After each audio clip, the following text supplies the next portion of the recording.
What else are we talking about here? We're talking about a whole bunch of things. Nick Ayers, I don't think he has much of a chance in the world, but let's talk about his flyer, right? He's got a colored flyer, white on the back, but it's not as thick as Jackie Massey or Macy. I gotta ask him, Massey or Macy? So, just at my, okay.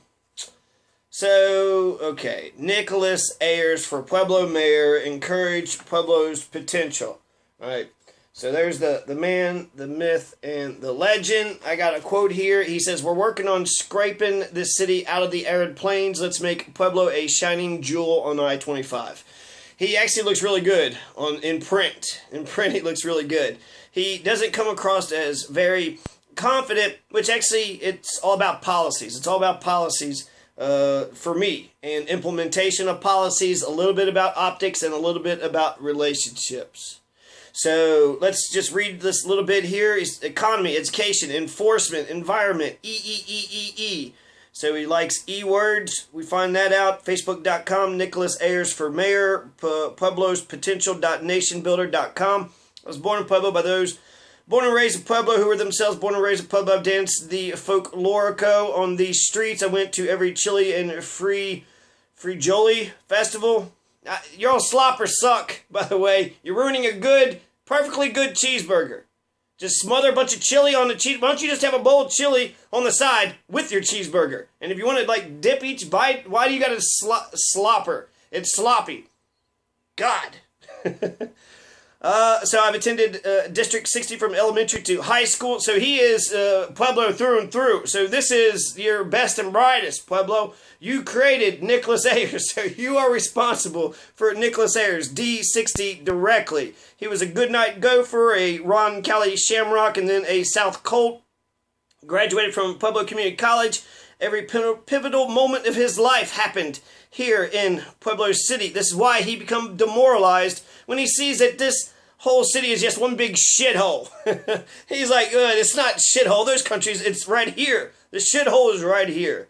So he says stagnant. The economy is fragile. Our economy or education system is top heavy. Homeless population is increasing. Drugs are everywhere. And our infrastructure is very nearly crumbling.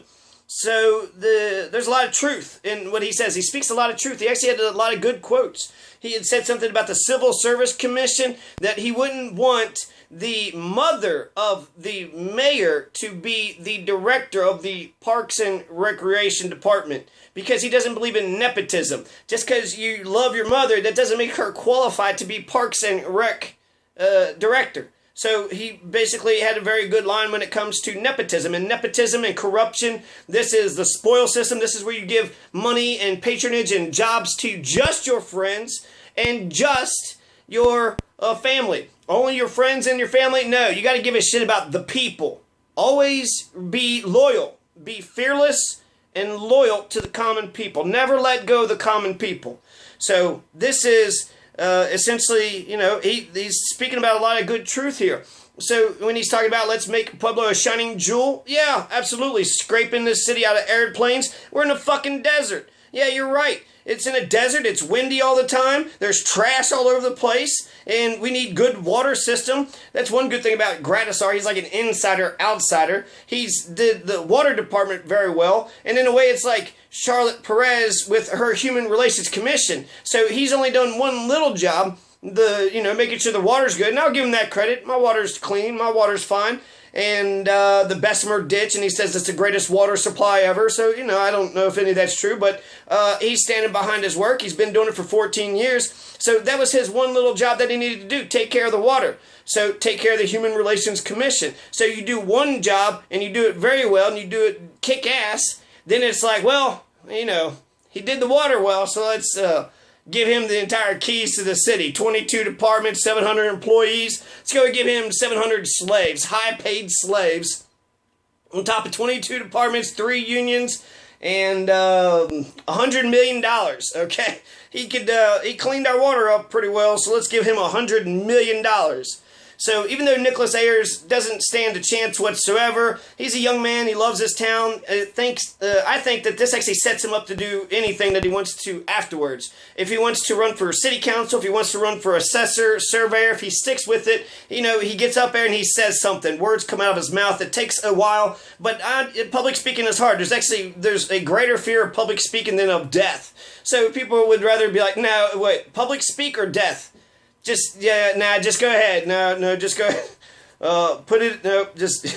Okay, so anyways, give me liberty or give me death. Give me no, I want the freedom to never speak in public, or give me death. So, and I want instant runoff voting or give me death. I wish I would have ended off my speech like that. So anyways, let's keep going. So he's talking about the homeless population is increasing. Yeah, you're absolutely right. There are outsiders, there are criminals. For half the homeless, get rid of them. For the other half, the people that come from Pueblo, that was born and raised in Pueblo, because you got local Pueblo people that are homeless. You have 1,000 kids that are homeless. And there's adults, right? Those are the kids that we actually give a shit about the kids, right? So the adults, if we know that there's 1,000, so no telling how many adults are just living on our streets. And that's a public health crisis. That's not just for them, right? Living on the street, being in a dangerous, at any moment, they're just out in the open. Anybody could do anything to them. And they could do anything to anybody, so it's very, very dangerous. And so that's a problem, not just for the homeless themselves, but for the community.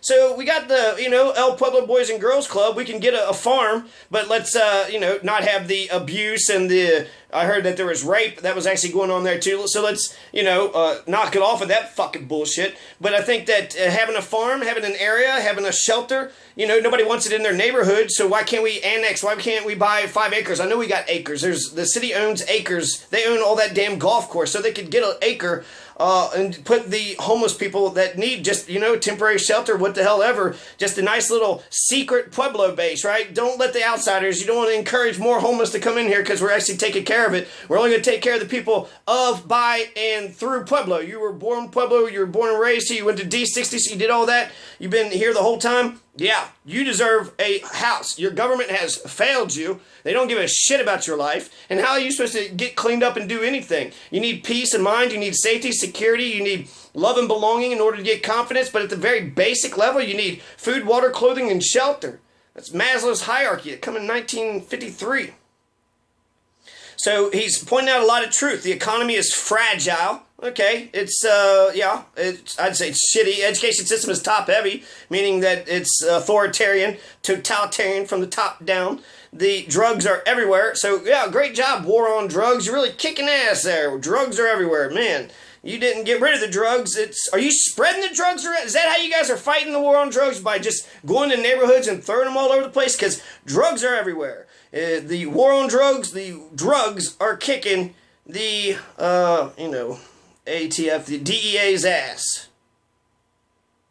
So for these reasons, I've decided to take on the responsibility of bringing solid jobs to Pueblo, creating a world-class educational environment, providing law enforcement with every resource the city could spare to build infrastructure that's both environmentally friendly, cost-effective. I aim to encourage Pueblo's potential because I know a bright future awaits our city. What Pueblo needs is a fresh new vision and a little elbow grease to thrive and prosper.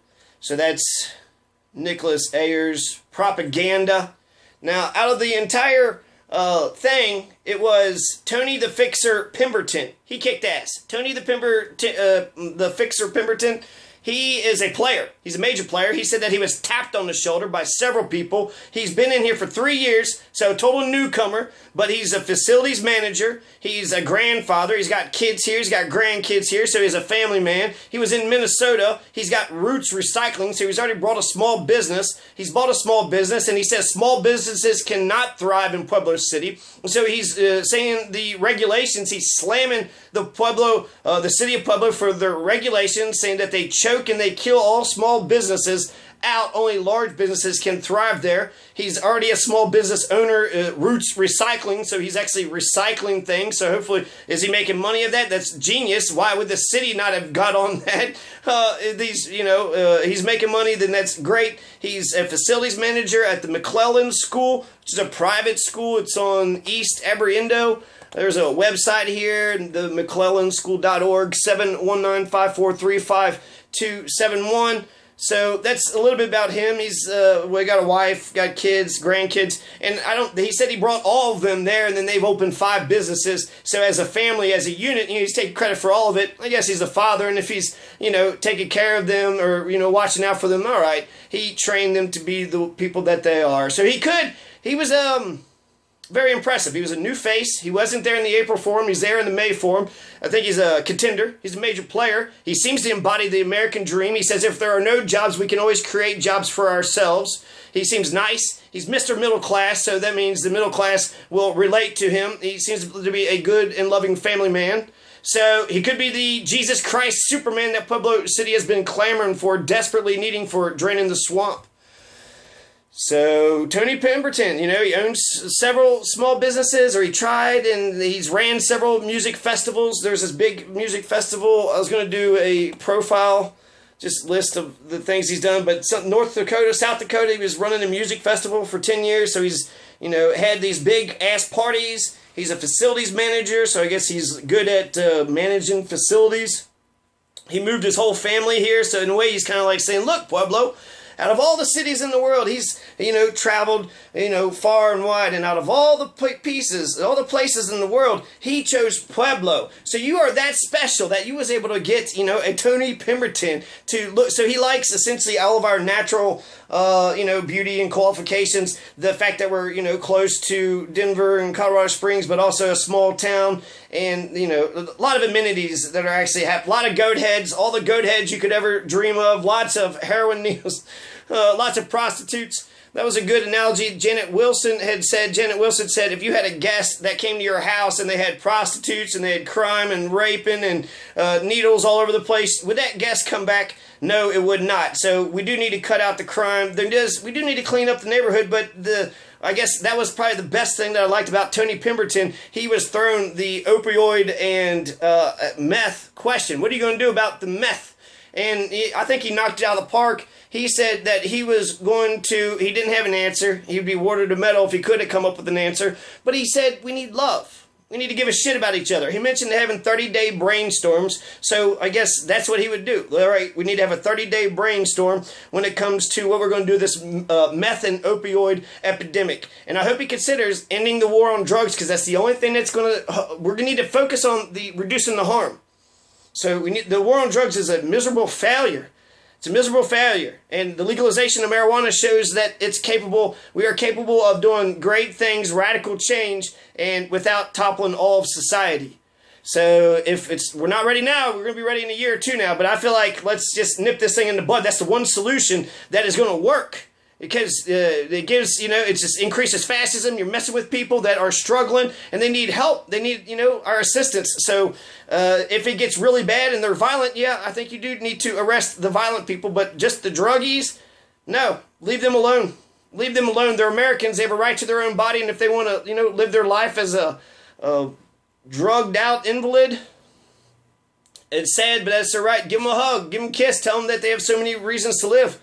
But that's something to feel sorry for. That's not a person that you need to hurt. But if they need to, hurt and rob people in order to get their fix, it's the violence and the thieving and the stealing and the hurting and the robbing and the murdering. That's the shit.